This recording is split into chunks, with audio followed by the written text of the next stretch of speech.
Election commission ने फिरदौस हाजी कवान की जानिब से पुलिस एहलकार को थप्पड़ मारने से मुताल्लिक केस का फैसला महफूज कर लिया।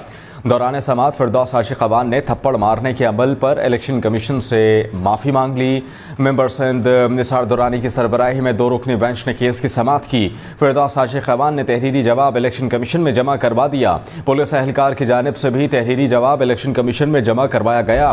दौरान समाअत मेंबर सिंध से इस्तफसार किया। फिरदौस हाजी कवान से इस्तफसार किया कि आप कौन होती हैं कानून हाथ में लेने वाली।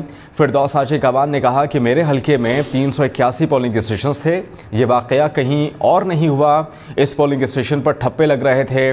अजीब सा माहौल था। जो हुआ गलत हुआ। मैं इस पर माफ़ी मांगती हूँ। कानून का काम था कि मुझे तहफ़्फ़ुज़ देता। हुजूम मुझे हरासा कर रहा था। पुलिस तमाशाई बनी हुई थी, लेकिन मैं माजरत करती हूँ। मेंबर से निसार दुरानी ने कहा कि हम आपसे थप्पड़बाजी की तवक्को नहीं रखते थे।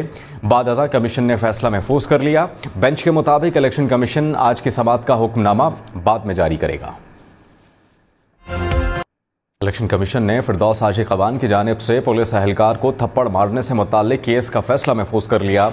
दौरान समाअत फिरदौस हाजी कवान ने थप्पड़ मारने के अमल पर इलेक्शन कमीशन से माफ़ी मांग ली। मेंबर सिंध निसार दुरानी की सरबराही में 2 रुकनी बेंच ने केस की समाअत की। फिरदौस हाजी कवान ने तहरीरी जवाब इलेक्शन कमीशन में जमा करवा दिया। पुलिस एहलकार की जानिब से भी तहरीरी जवाब इलेक्शन कमीशन में जमा करवाया गया। दौरान समाअत मेंबर सिंध से इस्तफसार किया। फिरदौस हाजी कवान से इस्तफसार किया कि आप कौन होती हैं कानून हाथ में लेने वाली। फिरदौस हाजी कवान ने कहा कि मेरे हल्के में 381 पोलिंग स्टेशन थे। ये वाकया कहीं और नहीं हुआ। इस पोलिंग स्टेशन पर ठप्पे लग रहे थे। अजीब सा माहौल था। जो हुआ गलत हुआ। मैं इस पर माफ़ी मांगती हूँ। कानून का काम था कि मुझे तहफ़्फ़ुज़ देता। हुजूम मुझे हरासा कर रहा था। पुलिस तमाशाई बनी हुई थी, लेकिन मैं माजरत करती हूँ। मेंबर से निसार दुरानी ने कहा कि हम आपसे थप्पड़बाजी की तवक्को नहीं रखते थे।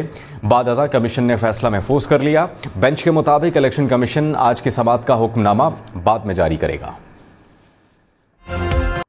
इलेक्शन कमीशन ने फिरदौस हाजी कवान की जानिब से पुलिस एहलकार को थप्पड़ मारने से मुताल्लिक केस का फैसला महफूज कर लिया। दौरान समाअत फिरदौस हाजी कवान ने थप्पड़ मारने के अमल पर इलेक्शन कमीशन से माफ़ी मांग ली। मेंबर सिंध निसार दुरानी की सरबराही में 2 रुकनी बेंच ने केस की समाअत की। फिरदौस हाजी कवान ने तहरीरी जवाब इलेक्शन कमीशन में जमा करवा दिया। पुलिस एहलकार की जानिब से भी तहरीरी जवाब इलेक्शन कमीशन में जमा करवाया गया।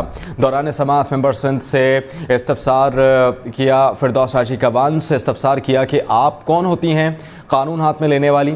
फिरदौस हाजी कवान ने कहा कि मेरे हल्के में 381 पोलिंग स्टेशन थे। ये वाकया कहीं और नहीं हुआ। इस पोलिंग स्टेशन पर ठप्पे लग रहे थे। अजीब सा माहौल था। जो हुआ गलत हुआ। मैं इस पर माफ़ी मांगती हूँ। कानून का काम था कि मुझे तहफ़्फ़ुज़ देता। हुजूम मुझे हरासा कर रहा था। पुलिस तमाशाई बनी हुई थी, लेकिन मैं माजरत करती हूँ। मेंबर से निसार दुरानी ने कहा कि हम आपसे थप्पड़बाजी की तवक्को नहीं रखते थे।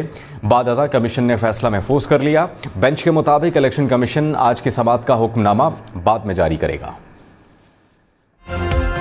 इलेक्शन कमीशन ने फिरदौस हाजी कवान की जानिब से पुलिस एहलकार को थप्पड़ मारने से मुताल्लिक केस का फैसला महफूज कर लिया। दौरान समाअत फिरदौस हाजी कवान ने थप्पड़ मारने के अमल पर इलेक्शन कमीशन से माफ़ी मांग ली। मेंबर सिंध निसार दुरानी की सरबराही में 2 रुकनी बेंच ने केस की समाअत की। फिरदौस हाजी कवान ने तहरीरी जवाब इलेक्शन कमीशन में जमा करवा दिया। पुलिस एहलकार की जानिब से भी तहरीरी जवाब इलेक्शन कमीशन में जमा करवाया गया। दौरान समाअत मेंबर सिंध से इस्तफसार किया। फिरदौस हाजी कवान से इस्तफसार किया कि आप कौन होती हैं कानून हाथ में लेने वाली। फिरदौस हाजी कवान ने कहा कि मेरे हल्के में 381 पोलिंग स्टेशन थे। ये वाकया कहीं और नहीं हुआ। इस पोलिंग स्टेशन पर ठप्पे लग रहे थे। अजीब सा माहौल था। जो हुआ गलत हुआ। मैं इस पर माफ़ी मांगती हूँ। कानून का काम था कि मुझे तहफ़्फ़ुज़ देता। हुजूम मुझे हरासा कर रहा था। पुलिस तमाशाई बनी हुई थी, लेकिन मैं माजरत करती हूँ। मेंबर से निसार दुरानी ने कहा कि हम आपसे थप्पड़बाजी की तवक्को नहीं रखते थे। बाद अज़ा कमीशन ने फैसला महफूज कर लिया। बेंच के मुताबिक इलेक्शन कमीशन आज की समाअत का हुक्मनामा बाद में जारी करेगा।